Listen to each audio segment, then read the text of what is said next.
जय श्री राम दोस्तों, जय बालाजी महाराज, जय सन्यासी बाबा की। हमारे वीडियो के टाइटल और थंबनेल से आप समझ ही चुके होंगे कि आज की इस वीडियो में मैं आपको पूज्य गुरुदेव जी की कथा से सुनकर बहुत ही छोटे रूप में इस वीडियो के माध्यम से जानकारी देने वाला हूँ। कौड़ियाँ समुद्र मंथन से उत्पन्न हुई हैं और लक्ष्मी जी भी समुद्र मंथन से ही निकली हैं। इस नाते कौड़ी समुद्र की पुत्री और माँ लक्ष्मी की बहन है। कौड़ी भी संख की गणना में आते हैं। पहले के समय में रुपए पैसे के स्थान पर कौड़ियाँ ही चला करती थीं, लेकिन धीरे धीरे समय के साथ समाज में कौड़ी चलना बंद हो गई और उसके स्थान पर सिक्कों का प्रचलन शुरू हो गया। तो 7 पीली कौड़ी आपको इस स्थान पर रख देनी है और आपकी किस्मत पूरी तरह से बदल जाएगी। जहाँ पर आपको 100 रुपये मिल रहा है, वहीं पर आपको 1000 रुपया मिलना शुरू हो जाएगा। इच्छा पूर्ति, धन प्राप्ति, जीवन के हर कदम पर कौड़ी आपका मार्गदर्शन करेगी। कौड़ी बहुत ही शक्तिशाली चीज़ है। इसके प्रयोग से आज कई लोग धनवान बन चुके हैं। जिनके पास पूरे दिन में एक वक्त का भी खाना नसीब नहीं होता था, वे आज अपने जीवन में धनवान बन चुके हैं और साथ ही वे करोड़ों का बिजनेस कर रहे हैं।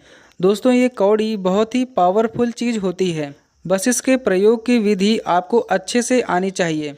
तो आज मैं आपको इसी कौड़ी के चमत्कारी प्रयोगों के बारे में बताऊंगा। लेकिन यदि आप चाहते हैं कि इसी प्रकार का मार्गदर्शन आपको आगे भी मिलता रहे, तो चैनल को सब्सक्राइब जरूर कर लीजिएगा और कमेंट में जय बालाजी महाराज, जय बागेश्वर धाम सरकार जरूर लिखें।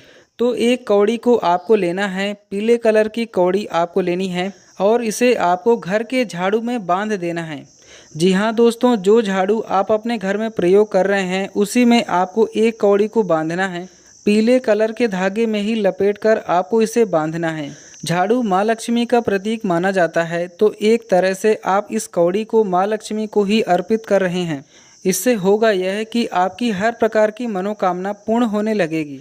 घर के आंगन में या घर के जिस भी हिस्से में आप इस झाड़ू से सफाई करेंगे, वह हिस्सा पवित्र होता चला जाएगा।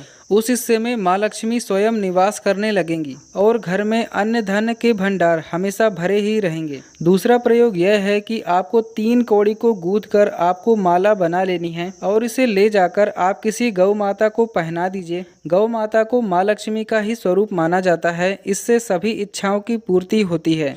गौ माता को कौड़ी पहनाने के बाद आप जो भी गौ माता से इच्छा करेंगे, वह इच्छा आपकी तुरंत ही गौ माता पूर्ण करेंगी। तीसरा प्रयोग यह है कि आपको एक कौड़ी किसी छोटे बच्चे को देनी है, लेकिन इससे पहले आपको उस कौड़ी को किसी लाल कपड़े में आपको बांधना है और बांधने के बाद इस कौड़ी को आपको किसी छोटे बच्चे को देना है, क्योंकि छोटी बच्ची में भी देवी का स्वरूप होता है। चौथा प्रयोग जो यह है दोस्तों, ध्यान से सुनिएगा। आपको क्या करना है, आपको एक कौड़ी को एक लाल कपड़े में बांध करके आपको तुलसी की जड़ में आपको रख देना है। आपके घर में जो तुलसी माता है, उसी में आपको एक लाल कपड़े में एक कौड़ी को बांध करके रख देना है। इससे आपके घर में माँ लक्ष्मी निवास करेंगी। आपकी हर मनोरथ एक एक करके पूरी होनी शुरू हो जाएगी।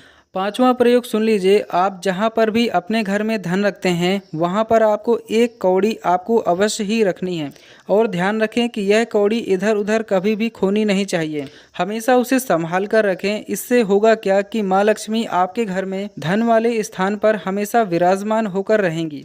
अंतिम और सबसे ज़्यादा फल देने वाला प्रयोग आपको जो मैं बताने जा रहा हूँ, तो उसको ध्यान से सुनिएगा। 7 कौड़ी की माला आपको बना लेनी है और इसी माले को आपको पीपल के वृक्ष में जाकर के चढ़ा देना है। कहने का मतलब, इसे पीपल के वृक्ष में आपको जाकर के बांध देना है। इससे आपको अचानक धन की प्राप्ति होगी। धन आने के मार्ग आपके जीवन में खुलने लगेंगे और आपकी किस्मत साथ देने लगेगी। आपको अचानक धन की प्राप्ति होगी। जैसे मान लीजिए आपको कहीं गिरा हुआ धन मिलेगा, या फिर जैसे लॉटरी लग जाना, सट्टे में पैसा जीत जाना, शेयर मार्केट से पैसा आ जाना। तो इस तरह से अचानक आपको धन की प्राप्ति होने लगेगी। तो मित्रों, ये थे कौड़ी के 5 अचूक उपाय जो बहुत ही ज़्यादा चमत्कारी हैं। आप ये ना समझें कि कौड़ी किसी काम की नहीं है। कौड़ी के प्रयोग सबसे ज़्यादा चमत्कारिक माने जाते हैं। तो मित्रों, वीडियो पसंद आई हो तो वीडियो को लाइक करें, चैनल को सब्सक्राइब कर लीजिए और यदि आप बागेश्वर धाम सरकार को मानते हैं तो कमेंट में एक बार जय श्री राम, जय बागेश्वर धाम सरकार जरूर लिखें। मिलते हैं आपसे ऐसे ही और बेहतरीन जानकारी के साथ। तब तक के लिए जय हिंद।